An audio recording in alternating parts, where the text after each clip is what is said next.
Ladies and gentlemen, this video breakdown and the one previous to this one is physical proof that these large market participants are 110% integrating crypto into the core banking infrastructure.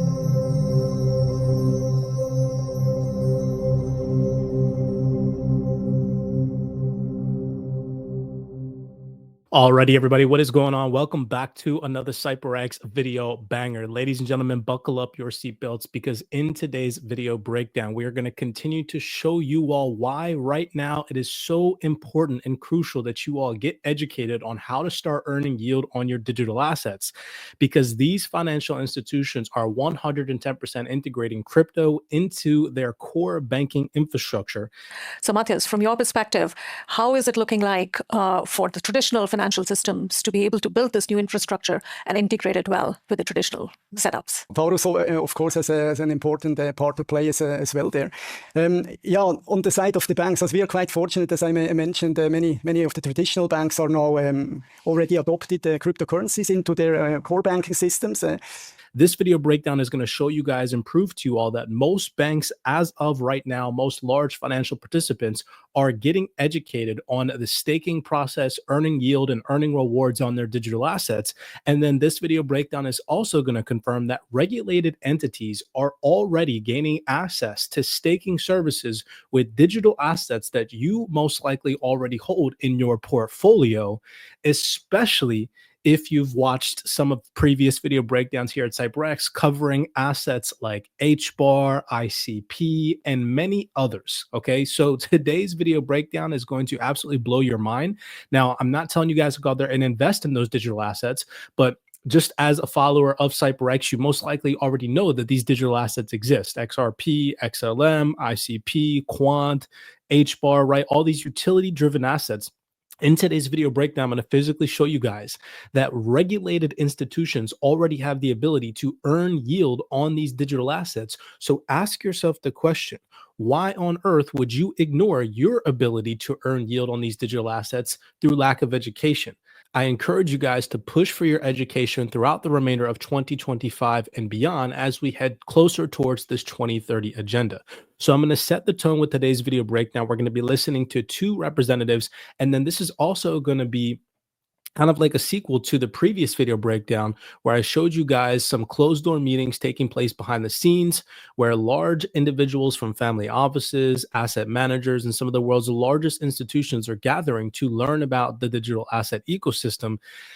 Just take a second and listen to who this individual is. We're going to be listening to Eva Lawrence. She is the head of the EMA at Figment. And then we're also going to be listening to a couple of clips from Adrian C. He is the head of finance at Lido and Steakhouse Financial. So, just to set the context for who it is that we're going to be listening to today, just listen to this representative introduce herself and get a kind of gist as to why you should even be listening to what it is that she's saying. Hi, everyone. My name is Eva Lawrence. I am the head of EMEA at Figment. We are the largest independent staking provider with around 15 billion in AUS, over 500 institutional clients, and we help everyone from asset managers, funds, exchanges, custodians to stake or to allow their clients to stake proof of stake tokens. So I just wanted you guys to hear that they have over 500 institutional clients, which is, again, why you should pay attention to what individuals like this are saying on stage, because they have access to information that retail does not have access to. All right. So this video breakdown was just from a couple of months ago, only has 108 views to yet again show you guys here at CYPRX, we're providing information that not a lot of people are tapped into. Shout out to the CYPRX researchers for sharing this in the private Discord, because this video breakdown has so many gems. So we're going to go to about 11 minutes in this video breakdown where she goes on to mention that financial institutions are in the educational process and how early we are in this adoption curve. And she talks about how financial institutions are 110% coming to staking services. Take a second and listen. Very good. Thank you. From Eva, from your perspective, where is most of the demand from restaking coming from? So look, we are early. We are very early in this cycle, if we want to call it that. And so, from our perspective, most of the interest we see is from the crypto native firms, those who are already holding and staking ETH. Maybe high net worth individuals, crypto hedge funds, everyone else in the institutional side of the business that's looking at restaking is doing so from an exploratory educational phase at the moment.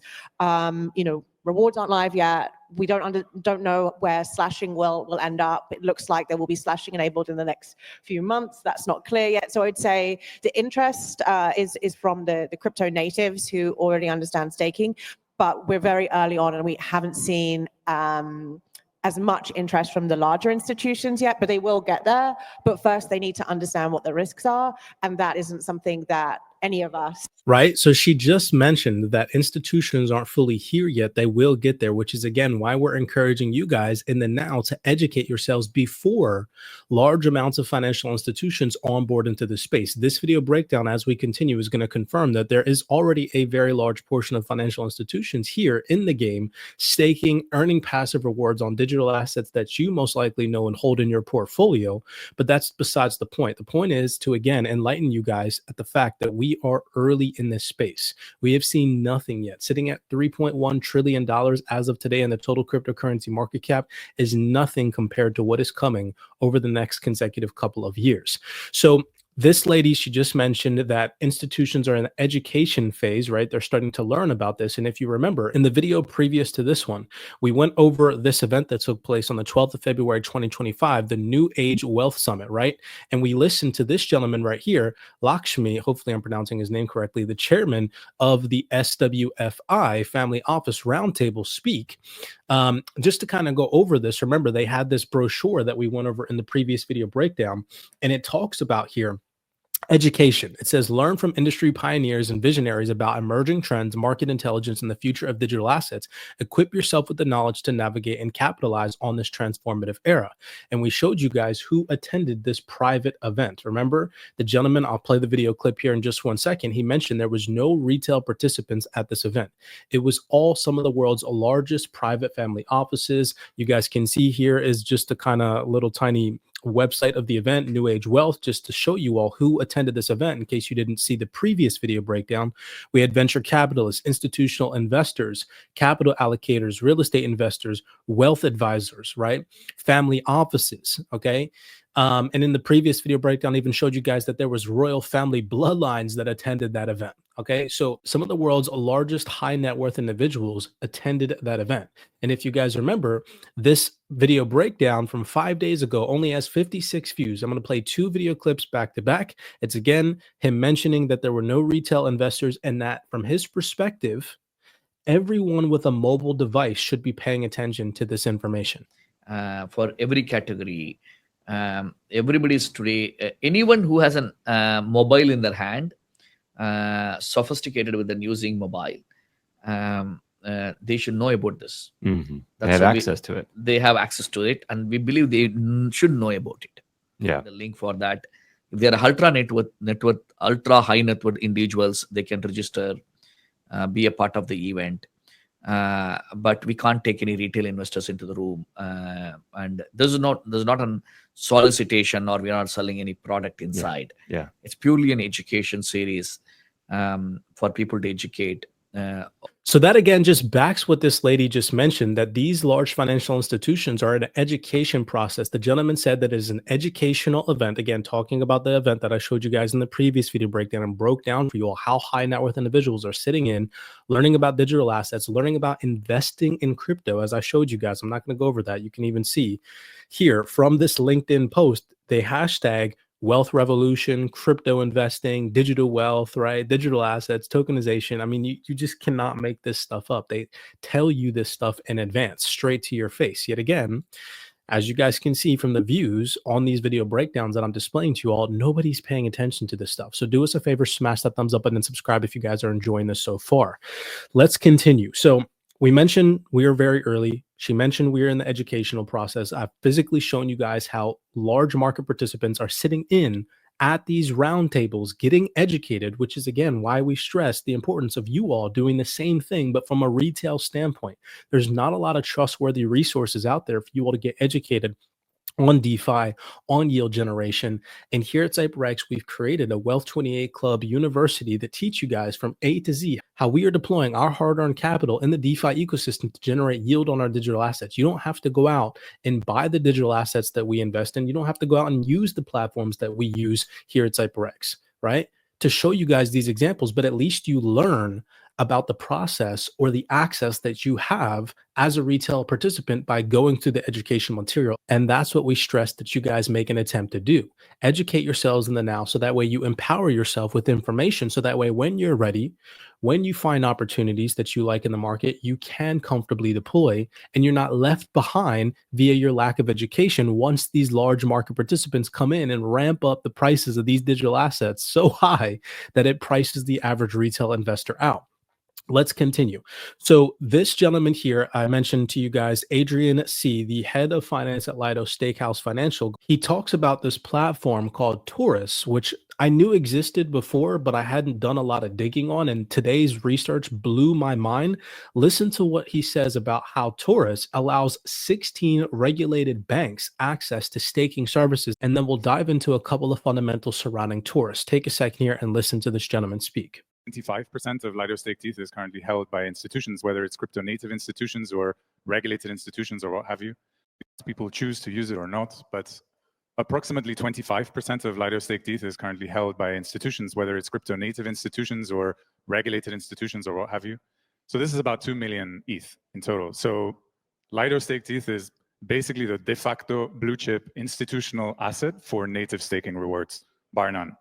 And you can see this because players like Liquid Collective haven't had much traction in the market by creating this narrative that there needs to be a sort of counterparty to face, because again, staking is so different. It doesn't really have any parallels. And I think institutions that wise up to this reality have already understood this and have already begun using staked ETH, whether it's as collateral on exchanges, whether it's as part of a stack of products that structured product issuers can issue, whether it's as a suite of staking solutions that a qualified custodian can offer. Like Taurus, for example, in Switzerland, offers access to staked ETH to 16 regulated banks around the world. This is so in my experience anyway. You guys heard that, right? He mentioned institutions that are wising up to this are starting to use these services. And he talked about this organization, Taurus, that allows 16 regulated financial institutions access to staking services.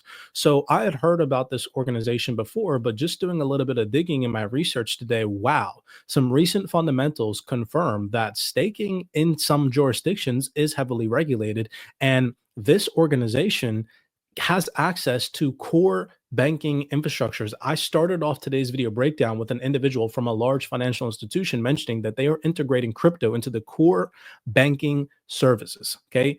Just look at this. This is the Taurus website before we get into some recent fundamentals. And you can see right here, it says, find your advantage using digital assets. Taurus, cryptocurrencies, tokenized assets, digital currencies. And it says right here, number one, securely custody and manage the widest range of cryptocurrencies, including staking with real-time asset transfer, wallet monitoring, and counterparty risk management, right?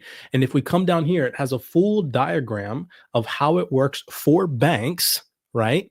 It gives different blockchains. It mentions even Cardano over there, which I personally don't hold in my portfolio, but just to show you guys that it is talking about digital assets and crypto. It has Amazon Web Services mentioned down here, IBM Cloud, Google Cloud, Coinbase over here, Bitstamp, Kraken, like all in this little tiny Venn diagram, even FIS. And it also mentions Swift right here. Like, come on now, people, you can't get any more regulated than this. And then right down here, it talks about how 40% of clients are considering buying cryptocurrencies, some benefits for banks. And then if we continue to scroll down, it says that it's compatible with any core banking system, right?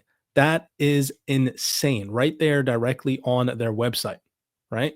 So just take that into consideration when I'm going over these recent fundamentals. So this is a fundamental piece from 2024. and it has to do with ICP. So check this out. And I just wanted to show you guys how this organization that is allowing access to over 16 regulated banks staking solutions. I'm trying to get you guys to see how these institutions are actively earning yield on their digital assets. And if they're not already doing so, they are interested in starting to do so. As you guys heard the gentleman say, these institutions that are wising up are starting to pay attention. Right.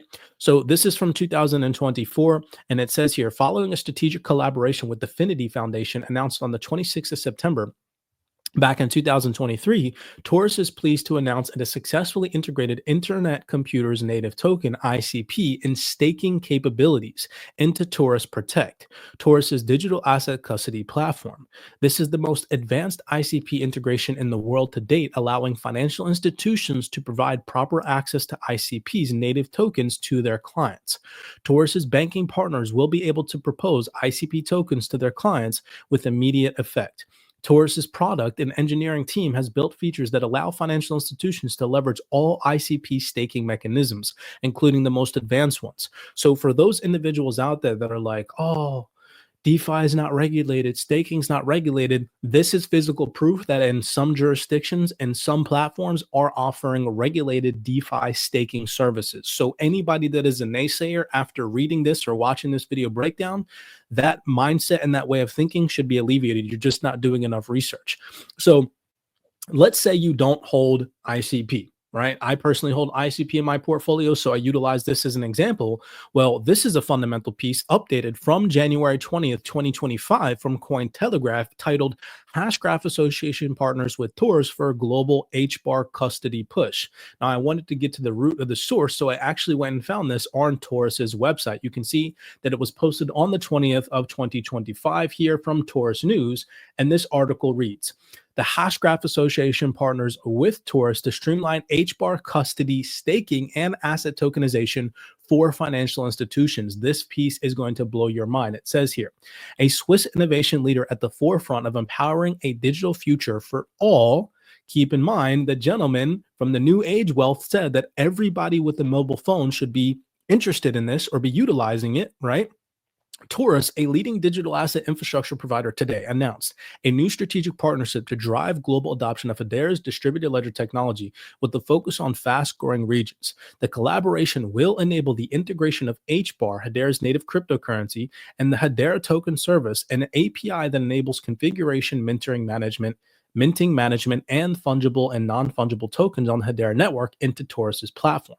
In close partnership with the Hashgraph Association, the full integration enables secure custody, staking, and asset tokenization. Look at this right here for regulated financial institutions. What? Come on now. People smash that thumbs up button and subscribe, especially if you hold Hbar. And it provides them access to Hedera's fast, secure, and sustainable distributed ledger technology. Right now, as manual retail investors, we have the ability to stake Hbar on Stater. I'm not saying we're promoting that platform, and we can earn like 5% yield on our Hbar right now. And so can regulated institutions. This is massive. It says here, beyond the technical integration, this strategic collaboration between the Hashgraph Association and Taurus aims to catalyze growth and expand institutional adoption of Hedera's decentralized enterprise-grade solutions across the financial and banking industry globally, primarily targeting Europe, Asia, the Middle East, and Africa. Then right here, it says, the Hashgraph Association president, Kamal Yusuf, hopefully I'm pronouncing his name correctly, stated, Taurus is a world-class secure platform for digital asset management. With increasingly positive market sentiment and more established regulatory landscape, demand for institutional-grade custody and tokenization has ramped up. Then Lamine Brahimi, hopefully I'm pronouncing his name correctly, the Taurus co-founder said, adding Hbar to our platform reflects our commitment to supporting the world's most advanced blockchain and distributed ledger technologies. We are excited to work with the Hashgraph Association to provide institutional clients, it doesn't say retail clients, institutional clients with the tools that they need to securely store and issue Hbar while contributing to the wider adoption of the ecosystem. Ladies and gentlemen, this video breakdown and the one previous to this one is physical proof that these large market participants are 110% integrating crypto into the core banking infrastructure, as you guys can see directly on their website, right? You cannot make this up. It's compatible, this Taurus platform, compatible with any core banking system, right? And what did I just show you guys? A fundamental blog where they just partnered with the Hashgraph Association to integrate and gain access via institutional clients to Hbar. This is literally hands down physical proof that nobody on the internet is bringing to you guys or piecing it together in such a way that is easy for you all to understand why you should be educating yourself, not only on digital assets and cryptocurrency, but how to earn yield, how to preserve your capital in the long term, so that way you don't have to sell into fiat. And instead, you can deploy your digital assets in the DeFi ecosystem. You can hold them for 20, 30 and beyond and just earn passive rewards and pay yourself with those passive rewards instead of selling back into a depreciating asset like fiat. Okay. Keep in mind, none of this is financial advice. I'm not telling you guys to go out there and buy the digital assets that I mentioned in today's video breakdown. I mentioned XRP, XLM, ICP, Quant, Hbar. This video breakdown was meant to simply just show you guys that they are 110% integrating the crypto assets that we know and love and do research on into the core banking infrastructure, and they're aiming to generate yield. So with all of that in mind, I'll wrap it up for today. Smash that thumbs up button and subscribe before you head off, and I'll see you all in the next video breakdown.